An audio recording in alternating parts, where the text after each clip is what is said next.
Lucas, capítulo 24.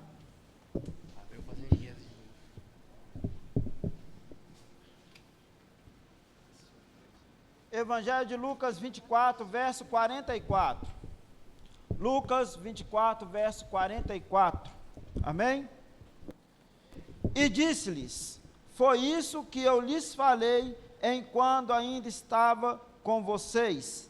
Era necessário que se cumprisse tudo a meu respeito. Está escrito na lei de Moisés, nos profetas e nos salmos. Então lhes abriu o entendimento para que pudessem compreender as Escrituras. E lhes disse: está escrito que Cristo haveria de sofrer e ressuscitar dos mortos no terceiro dia, e que em seu nome seria pregado o arrependimento para perdão de pecados a todas as nações, começando por Jerusalém. Vocês são testemunhas dessas coisas. Eu lhes envio a promessa de meu Pai, mas fiquem na cidade até serem revestidos de poder do alto. Amém? Eu vou até usar a Bíblia do celular, porque a Bíblia aqui está só voando as páginas. Só um momento. Enquanto isso, vamos orar, irmãos. Vamos fazer mais um período de oração. Deus, no nome do Senhor Jesus, aqui está a sua palavra, Deus. Aqui está a palavra a qual o Senhor trouxe ao meu coração para ministrar nessa noite. Te peço, Deus, que no nome do Senhor Jesus, que nesse momento, Deus, a partir daqui, não seja eu quem fale, mas sim que venha ser o Senhor. Que o Senhor venha tocar ao meu coração, Deus, e que venha falar à minha alma, para que assim, Deus, eu consiga transmitir a Tua palavra de forma eficaz, de forma, Deus, da maneira que o Senhor quer ao coração de cada pessoa. Em nome do Senhor, que o Senhor venha abrir, Deus, os nossos olhos, que o Senhor venha, Deus, ungir os nossos ouvidos, ó Pai, e que o Senhor também possa ungir a minha voz, Deus, para falar aquilo que é a Tua palavra, no nome do Senhor Jesus. Amém. Nos últimos dias, últimas semanas, nós temos ouvido falar muito sobre avivamento. Então, o tema dessa mensagem também não vai ser diferente, vai ser avivamento. E o avivamento vai começar a partir do ponto o qual Jesus, ele vai ser condenado, ele vai ser crucificado, ele vai ressuscitar ao terceiro dia.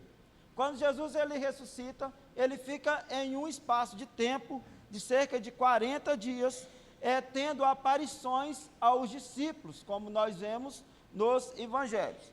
João, capítulo 24, Lucas, capítulo 24, vai retratar uma dessas aparições. Que aparição é essa? É uma penada de Jesus? Não, irmãos, Jesus, ele ressuscitou, ele vive, ele está vivo. Então, Jesus ressurreto, ele começa a aparecer aos discípulos e dar algumas instruções. Em alguns evangelhos, o autor ali, ele vai narrar outros acontecimentos que Lucas não retrata, mas está tudo bem, são pontos de vista, são vivências de cada autor.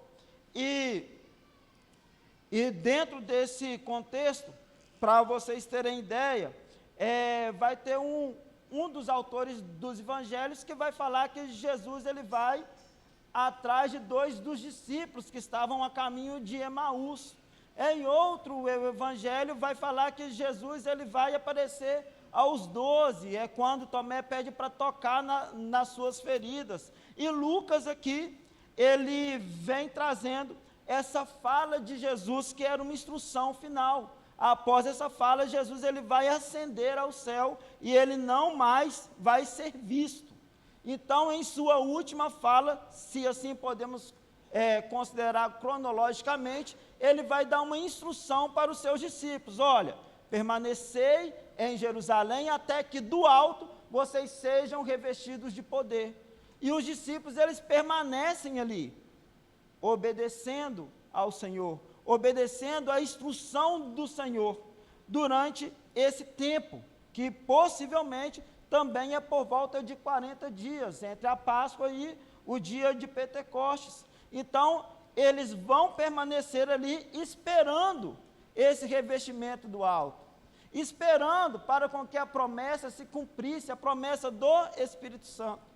Mas você já parou para pensar que eles não sabiam exatamente o que era isso? Eles receberam uma promessa, vocês vão ser revestidos de poder, mas eles não sabiam o que era. Eles não tinham tido aquela experiência ainda, eles nunca souberam que alguém teve. Então eles estavam esperando algo que ninguém viveu. Eles seriam os primeiros. Mas só que eles, mesmo não sabendo o que era, eles confiavam em Jesus.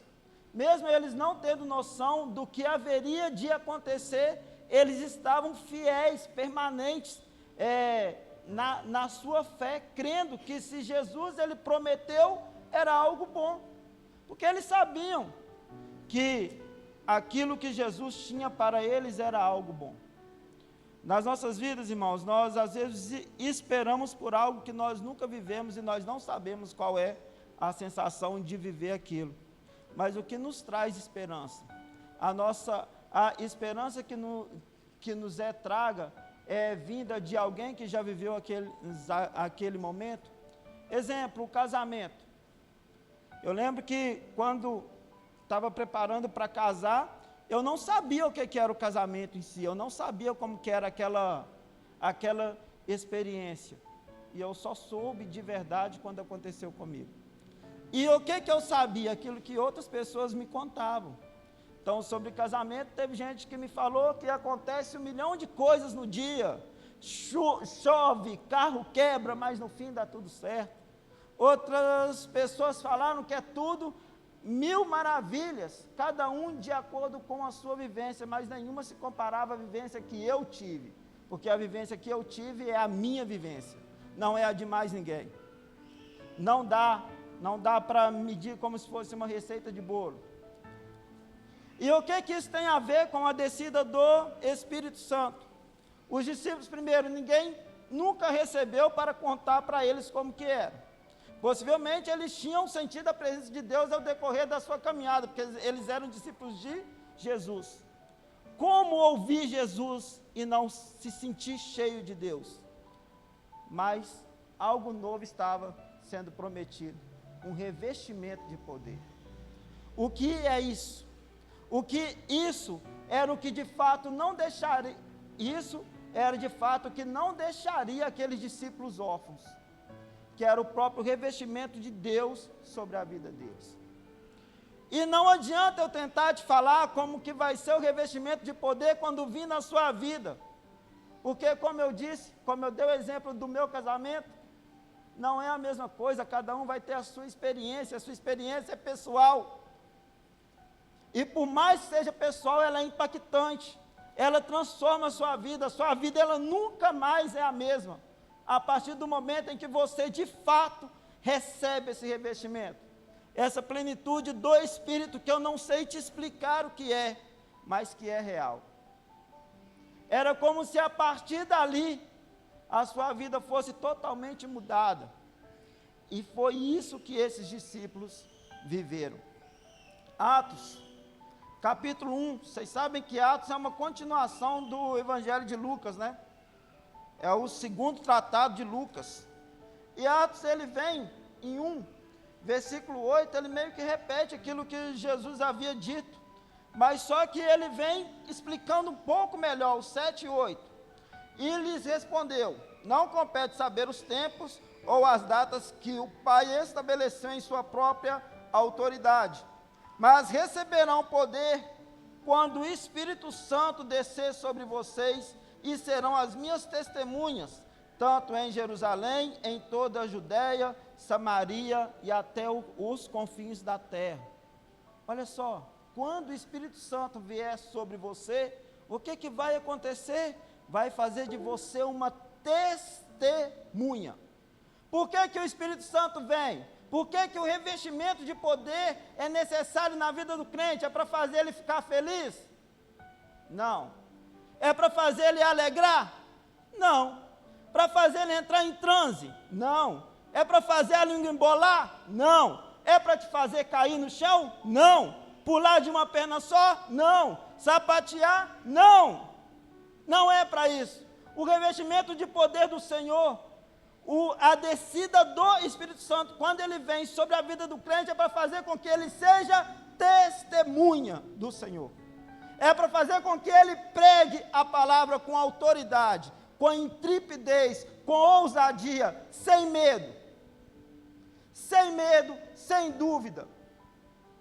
O Espírito Santo, quando vem sobre a vida do crente, ele te capacita para entender coisas as quais você não entendeu. Quando você vê lá em Lucas, capítulo 24, qual eu acabei de ler, em determinado momento fala que a mente dos discípulos se abriu para com que eles compreendessem as Escrituras. Se você lê a Bíblia e você não entende, peça ao Espírito Santo para que abra sua mente para com que você compreenda, e essa também é a razão pela qual Deus enviou o teu Espírito, para nos fazer compreender, para nos fazer entender, e esse Espírito se faz acessível a todos aqueles que creem, a todos aqueles que entregam o coração de verdade a Jesus, a todos aqueles que têm uma vida de total entrega, a todos aqueles que sim, pecam, falham e erram, mas eles não vivem na prática do pecado. Porque existe também uma outra versão que diz, não, o Espírito não vem sobre a vida do pecador que não se arrependeu, do pecador que está com o coração duro. De fato, nunca vai acontecer nada na sua vida enquanto seu coração não for despedaçado pela palavra de Deus. Enquanto você não abrir o seu coração, nada vai mudar na sua vida, você nunca vai ter experiência nenhuma com Deus. Mas a partir do momento que você tem um coração quebrantado, um coração voltado ao Senhor, um coração que não se agrada no pecado, um coração contrito, que se arrepende, Ele vem e Ele te capacita. Ele te capacita para chegar no outro que não conhece Jesus, para chegar no outro que tem a vida entregue ao pecado e pregar para aquela pessoa um Jesus que perdoa, um Jesus que redime. Mas como vou pregar a redenção se eu não sou redimido? Se a prática do pecado virou algo comum na minha vida, o pecado não dói mais em mim, o pecado se tornou rotina. Como eu vou pregar de um Jesus que perdoa se eu não me arrependi? Para isso é necessário vivência. Como eu vou pregar de um Jesus que salva se eu não sou salvo? E muitas das pessoas, eu não posso criar uma regra, porque muitas pessoas vão confundir o derramamento do Espírito Santo de Deus com algumas coisas que acontecem dentro desse processo, que eu nem vou entrar nesse mérito para não escandalizar ninguém, mas tem muita gente que confunde barulho com unção. A unção pode causar barulho, mas nem sempre o barulho é unção, porque se o barulho for unção, vamos colocar uma caixa ali, ó, aquele paredão de funk ali, vamos evangelizar, a unção vai vir sobre Mateus Leme todo, é o barulho. Não, barulho não é sinal de unção. A unção pode causar barulho, mas barulho não leva a unção de ninguém, ou não leva ninguém à unção. Então essas coisas são um pouco, sabe, se confunde muito. Sim, existe muito, as emoções, às vezes você quer tanto, que você se emociona e acaba sendo algo superficial, mas eu quero falar de você, com você, de uma experiência real e que não vai ser gerada através dessa pregação, tá? Não vai ser gerada através de mim, não, eu não tenho poder nenhum para falar qualquer coisa que faça com que você tenha uma experiência real com Deus. Eu não tenho poder. As minhas palavras não, mas a palavra de Deus tem. A palavra de Deus, ela tem poder. de convencer dos seus pecados, de te levar ao Senhor. Como eu estava falando, você pode olhar para mim e conhecer minhas falhas. Você pode olhar para mim e falar assim, poxa, o Israel está ali pregando, mas às vezes ele é meio irritadiço. O Israel está ali pregando, mas ele tem esse e esse defeito. Sim, irmãos, eu tenho. Eu não quero ser exemplo padrão para ninguém. Eu não faço nenhuma questão disso, de ser esse padrão de santidade, não, porque quando eu tentei deu ruim, eu não faço questão nenhuma. Mas o que eu quero ser padrão é de alguém que se arrepende, é alguém que decide mudar, é alguém que quando falha, não fica preso àquela falha. Na próxima oportunidade, repensa.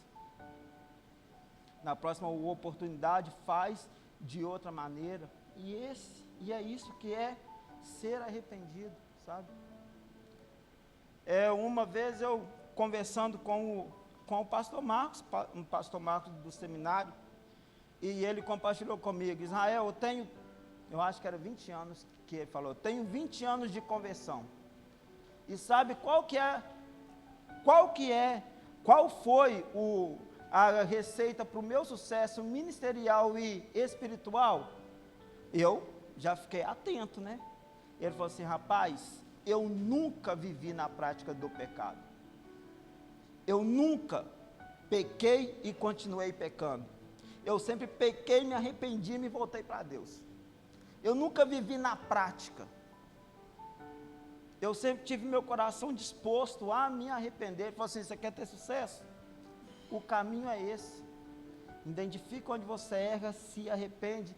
Por mais que você se arrepende 100 vezes ao dia, mas nunca deixa de se arrepender. Sempre peça a Deus esse coração contrito. E é sobre isso que estamos falando. Nós estamos falando aqui sobre avivamento, nós estamos falando aqui sobre a descida do Espírito Santo, que no capítulo 2 de Atos dos Apóstolos, ela acontece. Capítulo 2 diz assim, chegando o dia de Pentecostes, estavam todos reunidos num só lugar.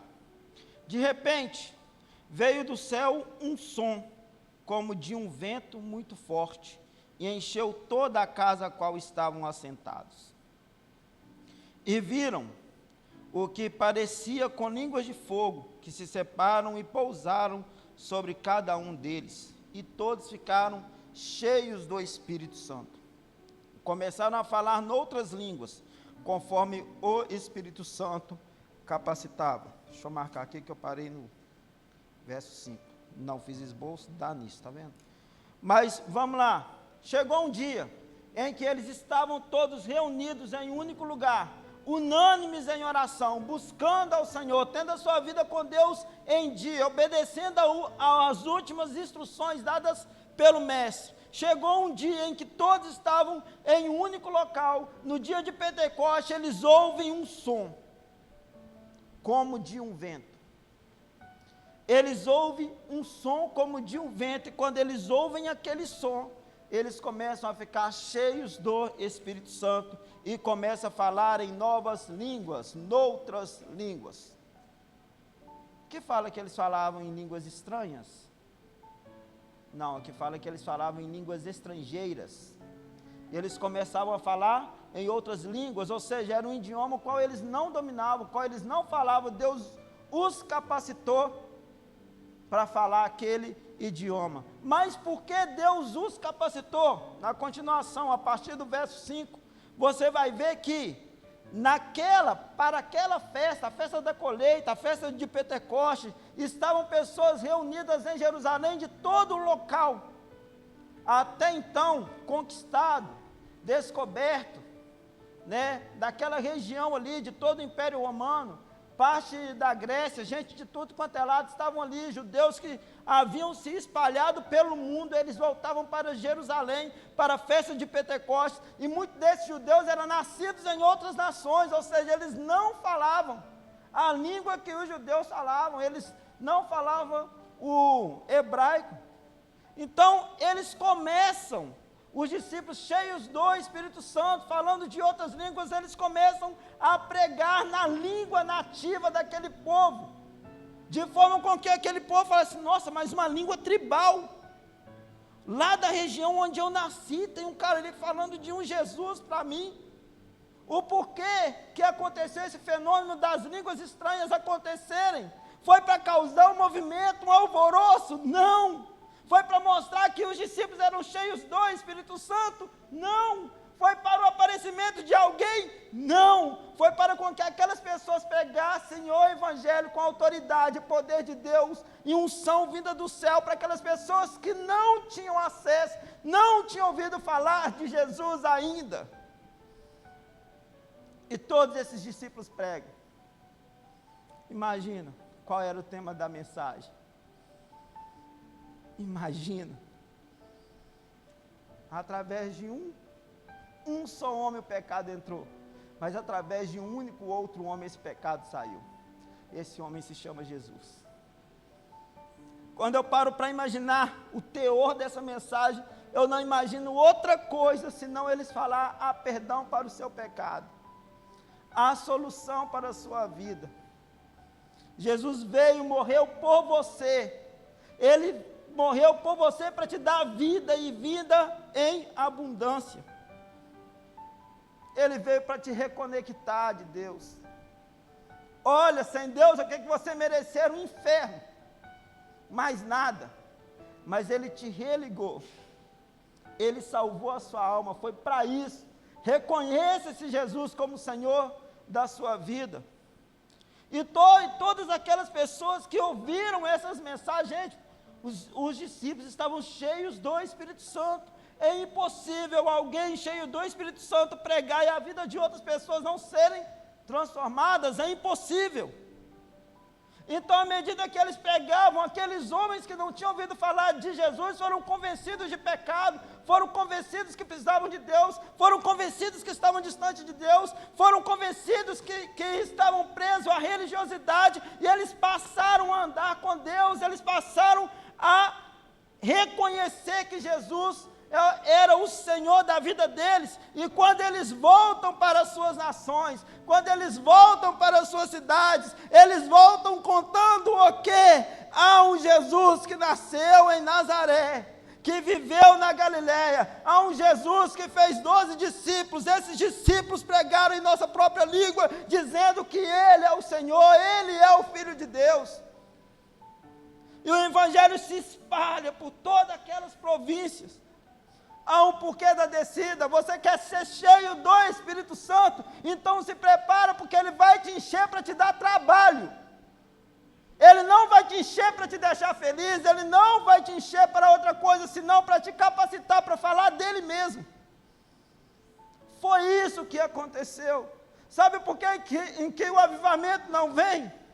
É porque nós, muitas vezes, caímos no erro de buscar um avivamento pessoal, mas um avivamento que nos deixa feliz, sempre pensando em mim, e o avivamento é para o outro, é de mim para o outro. Mas se eu oro, e a intenção do meu coração é só o meu próprio egoísmo, eu nunca vou ser avivado. Avivamento tem a ver com o outro, é para você servir o outro, é para você pregar para o outro, não é para te fazer famoso, não é para te fazer nada, é para te fazer servir o outro. Quem não entende, nunca vive. E se não vive, chega um momento que espalha, naufraga, porque não tem consistência. Começa a ver as coisas acontecer com quem está ao redor.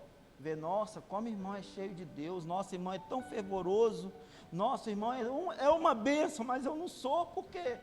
Porque a minha motivação está errada. A minha motivação não é a motivação de Deus. Então nós temos que alinhar. Toda vez que nós somos orar, Senhor, nos aviva, presta muita atenção nisso. Nos aviva para quê? Ah não, porque eu quero dar uma rajada de língua estranha na igreja, porque nunca aconteceu comigo. Nossa, que motivação vaga, vã, boba. Talvez nunca aconteça, e tomara que nunca aconteça mesmo, de você falar em língua, mas tomara que o Senhor te dê um poder de falar ao coração de outras pessoas, e essa pessoa se converter.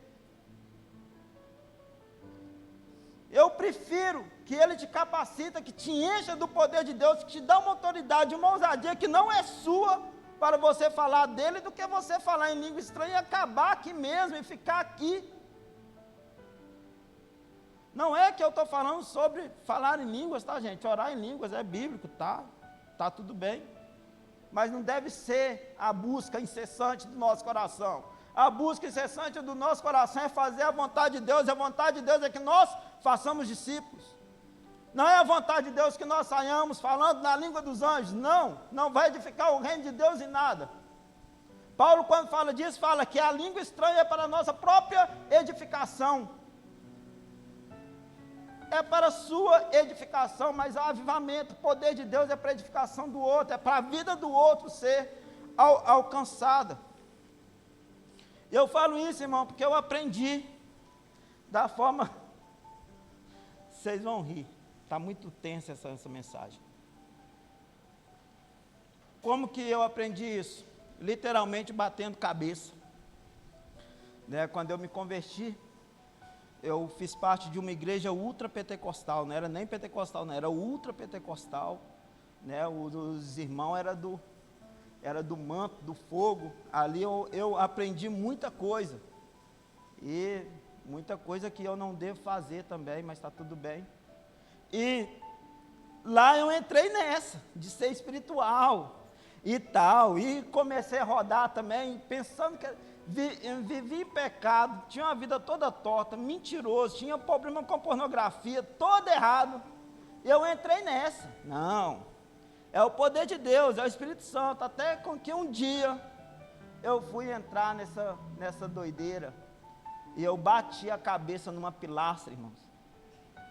Pensa na pilastra dura, eu acho que era mais grossa que aquela lá do fundo. Pensa. E eu dei uma cabeçada nessa pilastra, que eu falei, e aí me veio aquela crise: Deus, como assim? Estava cheio do teu espírito, e eu bati na pilastra. Aí Deus veio: não, você não estava cheio do meu espírito, você está fazendo as coisas erradas. Fui conversar com um pastor que não era dessa mesma igreja, e ele: Israel, isso não é o Espírito Santo. Eu: é sim. Não é, e Deus estava falando comigo, eu tentando me convencer e convencer o outro que era Deus, ele não é. Você quer ser cheio do Espírito Santo mesmo? Vamos para a oração comigo. Você quer ser cheio do Espírito Santo? Vamos para o monte comigo. Pastor Adriano da Assembleia, não sei se alguém conhece. Pastor Adriano é um pai na fé para mim. E o pastor Adriano veio e me trouxe para perto.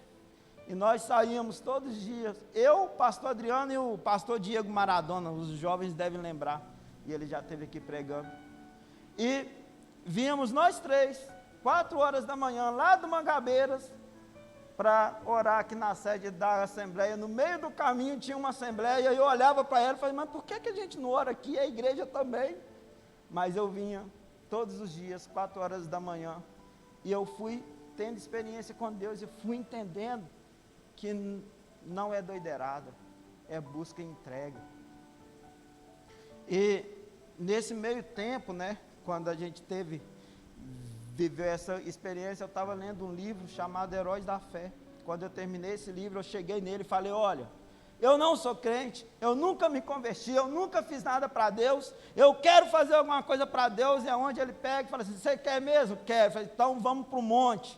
Ficar lá 3 dias no monte. Ficamos 2, que a fome não deu certo. Aí ficamos 2 dias de jejum e oração no monte. Diz o que aconteceu? Nada, mas só que provou para ele que eu queria. E o que ele faz? Me pega, me envia para o seminário, e eu vou entender o que a palavra de Deus, de fato, no seminário é se descer. Mas está vendo? Que cada um tem a sua história. Cada um aqui que subir for contar como que foi a sua experiência com Deus, vai ser uma experiência diferente. Eu não posso falar com você que você tem que bater a cabeça na pilastra, que você tem que ir para o seminário, que você tem que ir... Não, você precisa se entregar a Jesus. Não é receita de bolo. Não é. Não existe uma receita que se passe, não, é você e o quão entregue a Jesus você é na sua própria experiência com Ele. Está dando para entender? E a experiência dos discípulos foi uma experiência muito intensa, muito intensa. Primeiro, os judeus estavam perseguindo eles, primeiro grupo que persegue, judeus. E eles estavam no meio daquela tensão. Jesus tinha acabado de ter subido aos céus. Eles tinham recebido o Espírito Santo, e o que eles vão fazer? Vão pregar. Só que depois que tudo isso aconteceu, sabe esses irmãos que ouviram a palavra? Eu creio que aqueles que foram convencidos, tiveram o coração quebrantado, eles creram. Mas tinha gente lá no meio que duvidava. Esse povo aí está cheio de moço, está tudo bêbado. 9 horas da manhã e eles estão bêbados. Levanta Pedro. Pedro, iletrado. O mesmo Pedro que tinha negado Jesus, lembra da minha outra ministração? Aquele mesmo Pedro, cheio de defeito, igual qualquer um de nós aqui. Levanta esse Pedro. E ele, com autoridade, que só vem do Espírito Santo, ele vem e fala assim, verso 22 do capítulo 2, para quem quiser acompanhar, puder projetar aí, Atos dos Apóstolos 2, verso 22. E ele fala assim: israelitas, ouçam essas palavras. Jesus de Nazaré foi aprovado por Deus diante de vocês por meio de milagres, maravilhas, sinais que Deus fez entre vocês por intermédio dele. Como vocês mesmos sabem, este homem lhes foi entregue por propósito determinado e pré-conhecimento de Deus. Vocês, com a ajuda de homens perversos, o mataram pregando-o numa cruz, mas Deus o ressuscitou dos mortos, rompendo os laços da morte, porque era impossível que a morte o retivesse. O Espírito Santo veio, capacitou, levanta Pedro, cheio da autoridade de Deus, porque isso aqui era ele assinando a sentença de morte dele. Se for olhar pelo olho natural, ele olha para quem matou o autor da vida, ele olha para quem matou o Senhor, para quem levou Jesus à cruz, e diz: vocês mataram o Senhor, o mesmo Jesus o qual vocês mataram, ele ressuscitou. É a autoridade de quem é cheio do Espírito Santo. Você quer essa autoridade para você? Sem medo, sem filtro. Lembrando, só para fazer abre aspas aqui, só para não confundir, tá, gente? Existe uma diferença entre quando é o Espírito Santo e quando é a sua carne que está gritando para você falar aquilo que você deseja. Porque tem gente que fala: não, porque Deus me deu uma autoridade, falar e fala, e ofende o outro irmão, dá uma confusão danada, ele ainda fala que ele estava cheio de Deus. Ele, não estava. Ele confundiu as coisas, confunde, dá uma confundida às vezes. Mas não, aqui Pedro, cheio do Espírito Santo, ele aponta para aqueles que gritaram mate-o, lembra? Quando Jesus estava para ser crucificado, e uma multidão começa a gritar: mate-o, que o sangue dele recaia sobre nós. Ele olha para essas mesmas pessoas e fala: vocês mataram o autor da vida. E ele continua pregando com autoridade e usando a Bíblia, tá, gente? Aqui eu já fui na fala dele direto, mas ele usa trecho bíblico para explicar o que estava acontecendo. Né? Se você ver aí a partir do verso 17, Pedro vai dar referência bíblica para sustentar aquilo que ele estava falando. E ele continua, agora vai lá no verso 36. Olha Pedro, o Pedro que negou agora um evangelista cheio de Deus. E ele fala: portanto, que todo Israel fique certo disto, este Jesus a quem vocês crucificaram, Deus o fez Senhor e Cristo. Quando ouviram isso, ficaram aflitos em seu coração e perguntaram a Pedro e aos outros apóstolos: irmãos, o que faremos? Quem ouviu ficou: irmãos, o que faremos? Se esse Pedro tiver certo. E Pedro ele vem e fala: arrependam-se, e cada um de vocês sejam batizados em nome de Jesus Cristo, para perdão dos seus pecados, e receberão o dom do Espírito Santo. Uma vez que eles ficam confusos: nossa, agora o que é que eu faço? Estou me sentindo culpado. Pedro: não, arrependa-se, muda de vida, muda de ideia, volte-se ao Senhor, há perdão para o seu pecado. Você matou o autor da vida, mas há perdão para você. E continua no 39, pois a promessa é para vocês e para os seus filhos e para todos os que estão longe. Então, Jesus, além dele prometer perdão de pecados, salvação, ele promete o dom do Espírito Santo para os mesmos que tinham gritado: crucifique-o, crucifique-o, crucifique. Há misericórdia no Senhor. Há perdão para o pecado, seja ele o qual brutal for, seja ele o qual absurdo for, há perdão para pecados.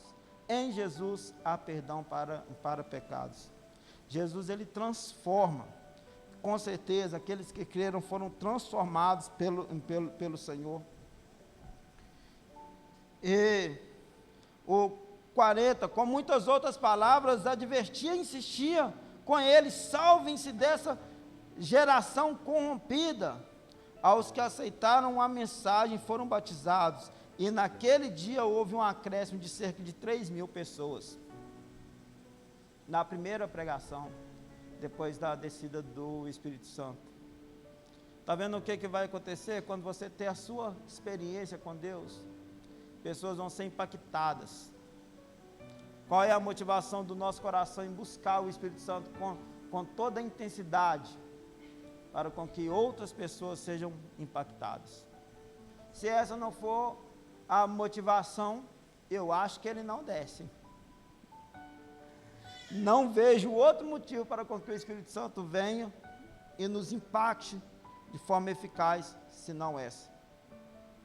Continuando no capítulo 3, agora Pedro e João, eles estão indo no templo. O que eles faziam no templo? Cultuar a Deus. Estavam indo no templo. E eles se deparam com um homem, com um coxo. Estava na porta do templo pedindo esmola. E eles viram para esse homem e falaram: olha, eu não tenho prata, eu não tenho ouro, mas o que eu te tenho, te dou. Vai, toma tua cama e anda. Levanta, anda. Leva sua cama embora. E aquele homem, ele entra no templo pulando, saltando, glorificando a Deus. E o que vai acontecer naquele momento? Todas as pessoas que estavam por perto ali, elas vão arrodear, amontoar em volta de Pedro e João. Todos vão ficar em volta. Olha o que eles fizeram. Eles curaram o coxo que estava aqui, o mendigo. Ele foi curado, e eles cercam Pedro e João em um local chamado Pórtico de Salomão, ficava do lado do templo, e eles começam a atribuir aquilo que Pedro e João fez a eles mesmos, como se fosse algo feito por eles. E o que eles fazem? Não somos nós quem fizemos isso. Vamos lá no que a Bíblia diz, a pregação de Pedro, lá no verso 11 do capítulo 3, fala assim: apegando-se ao mendigo, Pedro e João e todo o povo ficou maravilhado e correu até eles, até o local chamado Pórtico de Salomão. Aí Pedro fala, no verso 12, vendo isso, Pedro disse-lhes: israelitas, porque isso os surpreende? Porque vocês estão olhando para nós como se tivéssemos feito isto. Os surpreende. Porque vocês... me perdi. Feito este homem andar pelo nosso próprio poder ou piedade, o Deus de Abraão, de Isaque e Jacó, dos seus antepassados, glorificou o seu servo Jesus, a quem vocês entregaram para ser morto e o negaram diante de Pilatos, embora ele tivesse decidido soltá-lo. Vocês negaram publicamente o santo e justo e pediram que lhes fosse libertado um assassino. Vocês mataram o autor da vida, mas Deus o ressuscitou dos mortos, e nós somos testemunhas disso, pela fé no nome de Jesus, no nome que curou este homem que vocês veem e conhecem. A fé que vem por meio dele lhe deu essa saúde perfeita, como todos podem ver. Aí você pode pensar, aquela autoridade de Pedro lá foi porque ele estava no calor das emoções, primeira experiência com o Espírito Santo, o primeiro amor. Eu não gosto muito dessa ideia de primeiro amor, porque amor só existe um, mas isso a gente deixa para uma próxima oportunidade. Então, você pode pensar, claro, o Espírito Santo tinha vindo, estava cheio de Deus, era recente, não, passaram-se um dia, eles foram orar e o tema da mensagem é o mesmo: vocês mataram o autor da vida. E o Espírito também era o mesmo, era o Espírito Santo. Vocês fizeram isso. Para quem que eles estavam falando, irmãos? Estava falando para quem tinha poder de fazer o mesmo com eles, para quem poderia matá-los, mas eles não temiam nem a morte. Quando o Espírito Santo vem e te reveste, você não pensa em mais nada, em se não fazer a vontade de Deus. Seu foco é agradar o coração de Deus. Quando o Espírito Santo de Deus vem, seu coração ferve, mas não ferve de modo emocional não, mas serve por fazer aquilo que agrada a Ele. E eu gostaria de te perguntar, você quer ser cheio do Espírito Santo? Você ainda deseja ser cheio do Espírito Santo? Você está entendendo o que é isso? O que você tem pedido? O que você tem buscado? E eles continuam, Pedro continua pregando, e depois disso, o que vai acontecer? Pedro e João vão ser presos. Por quê? Porque estava pregando o evangelho, estava cheio do Espírito Santo, estava falando a verdade, estava confrontando o povo. Eles vão ser presos, e eles vão ser meio que convidados a não falar mais naquele nome, no nome de Jesus.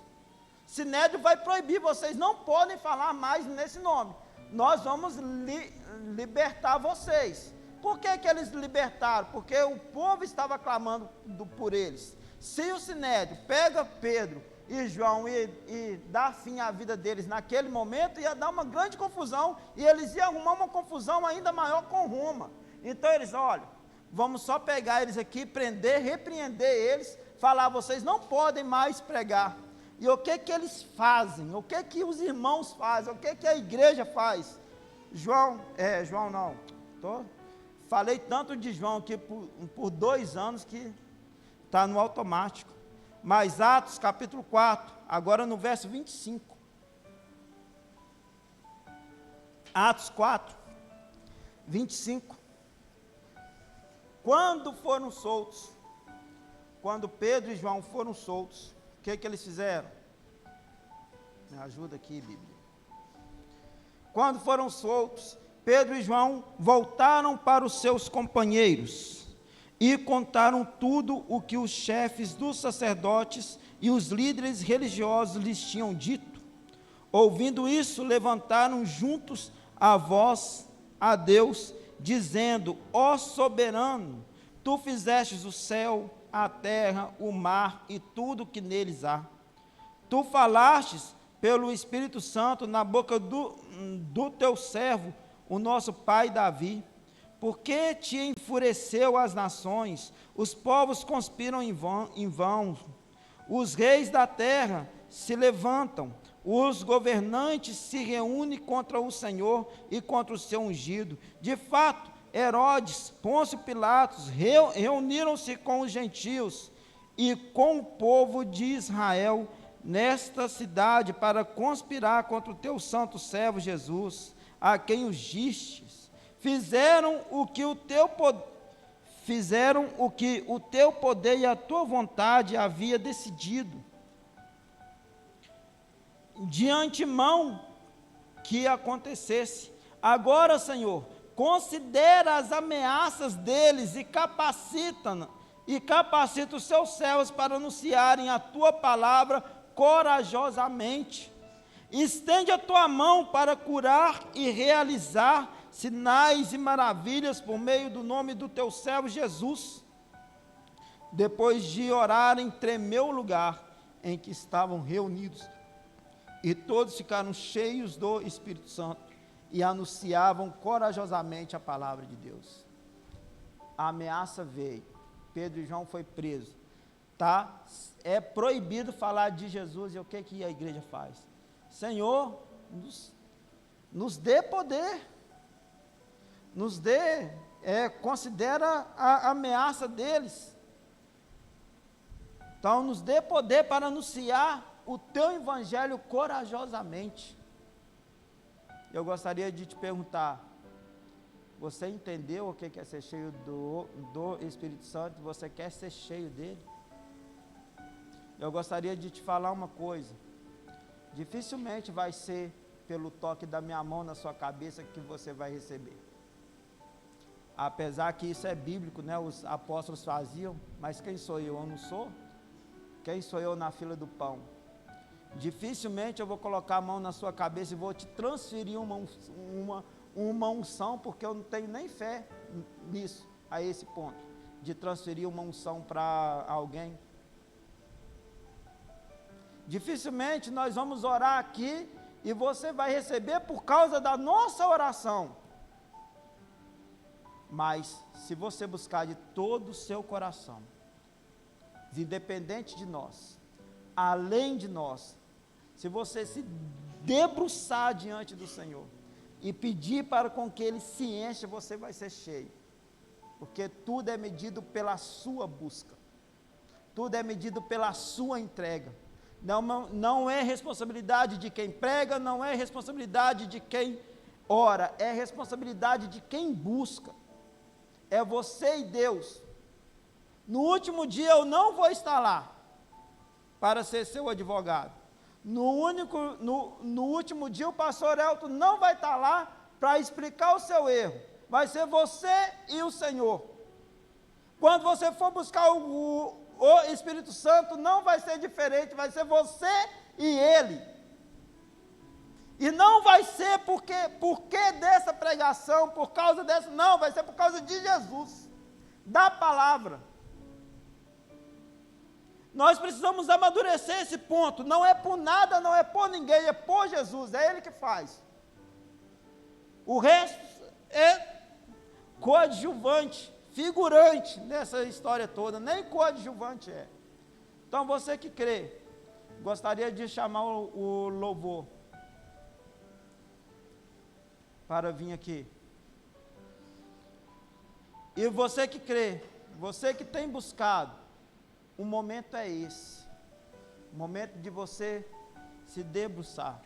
Talvez você tenha sido convencido que há pecado no arraial e você precisa de se arrepender. Se arrependa. Talvez Deus falou com você alguma coisa que precisa ser ajustada. Ajuste. Eu gostaria de convidar você. Aqui está o altar do Senhor. Você pode chegar, ajoelhar aqui. Também você pode ajoelhar no seu lugar. Não é regra, você também pode ficar sentado. Talvez o seu joelho não deixa. Talvez a sua perna doa, mas é você e Deus, do seu jeito, da sua maneira, na sua intensidade. Enquanto o louvor faz esse louvor, busque ao Senhor. Amém? E o pastor Elton conduz essa oração para a gente, pastor.